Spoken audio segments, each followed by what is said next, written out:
అందరికి చూపిరు అన్నం తిందామని కూర్చున్నాం.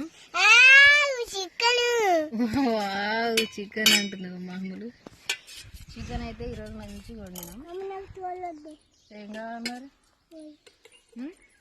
కొంచెం మెత్తగా కదా కలిపి బాగుంటుంది ఈరోజు చికెన్.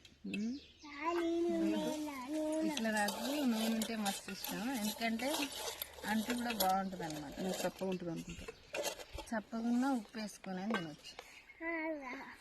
మేమైతే అన్నం తింటున్నాం, తోటలోకి వచ్చినాం. పాపకా వద్దు, పాపకు వద్దంటలే, నువ్వు తినరా. తిని ఎట్లుందో చెప్పు మమ్మీ. ఈరోజు మాదైతే సండే చికెన్. మీరేం చేసుకున్నారు? మీరు ఒక్కొక్కరు అయితే మటనే వండుకుంటారు, కానీ మేమైతే మటన్ ఎప్పుడు వండుకోం, చికెన్. ఎందుకు మరి వండుకో?